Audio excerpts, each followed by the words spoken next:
ህልምህን ጠብቅ። ህልምህን ማንም ሰው እንዳይሰጥ። ሰላም ውድ ኢትዮጵያውያን፣ ዛሬ ስለ ህልም አስገራሚ ታሪክ ይዤ መጥቻለሁ።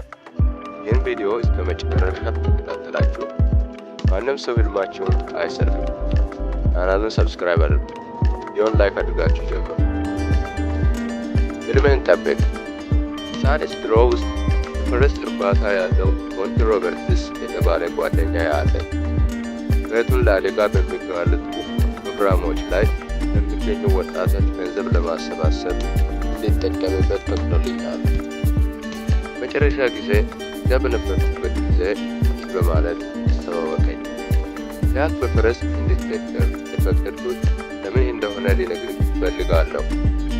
ሁሉም ነገር ጋጣ ወደ ቋሚ የሩጫ ውድድር፣ እርሻ ወደ እርሻ እና እርሻ ወደ እርሻ ፈረሶችን ለመለማመድ ስለ አንድ ፈረስ አሰልጣኝ ልጅ ታሪክ ይመለሳል።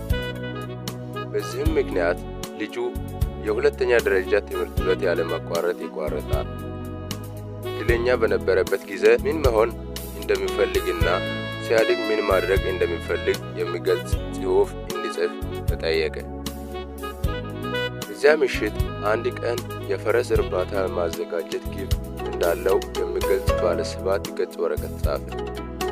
ስለ ህልሙ በዝርዝር የጻፈ ከመሆኑም በላይ የሁሉንም ህንፃዎች፣ ጋዜጣዎችና መንገዶችን ቦታ የሚያሳይ 200 ሜትር ርዝመት ያለው አንድ ግጦሽ ስዕላዊ መግለጫ አሳየ። ከዚያም 4 ሜትር ስፋት ባለው የህልም እርባታ ላይ የሚቀመጥ 00200 ካሬ ሜትር ስፋት ያለው ቤት ለማግኘት የሚያስችል ዝርዝር የወለል ዕቅድ አቀነባበረ። ፕሮጀክቱ ውስጥ ከፍተኛ ልቦና ከያዘ በኋላ በማግስቱ ለአስተማሪው ሰጠው። ከ2 ቀን በኋላ ወረቀቱን መልሶ ተቀበለው።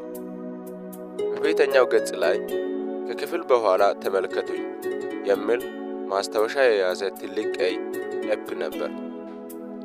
ህልም ያለው ልጅ ከክፍል በኋላ አስተማሪውን ለማየት ሄዶ ለምን ኤፕ ደረሰኝ ብሎ ጠየቀው።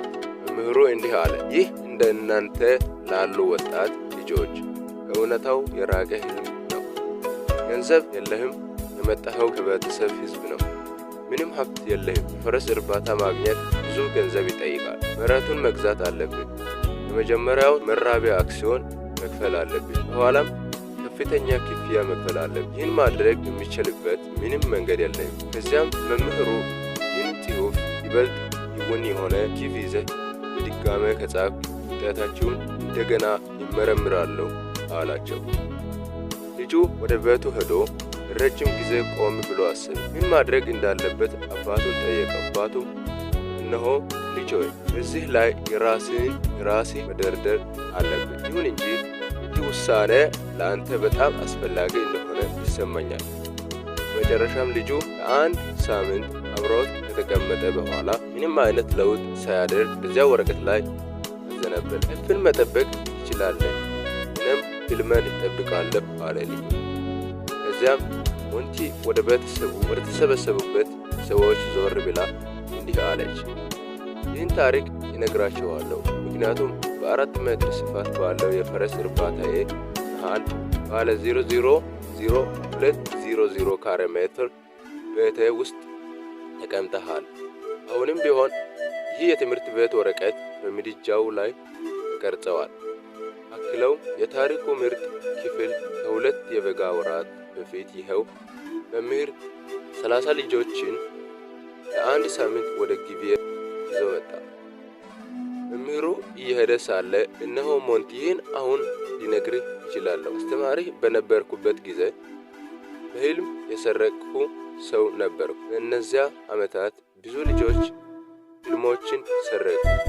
ደግነቱ በአንተ ተስፋ ላለመቁረጥ በቂ ጊዜ ነበር። ማንም ሰው ህልምህን አይስረቅ፣ ልብህን ተከታተል። ምንም ይምጣ ምን፣ አንድ ሰው ለመኖር ጠንክሮ ሲሰራ ህልም በጣም ትልቅ ወይም በጣም ትንሽ አይደለም። አንድ ሰው ምንም ይምጣ ምን ህልሞችን እውን እንዲሆኑ ለማድረግ ምንም ጊዜ ጥረት ማድረግ ይኖር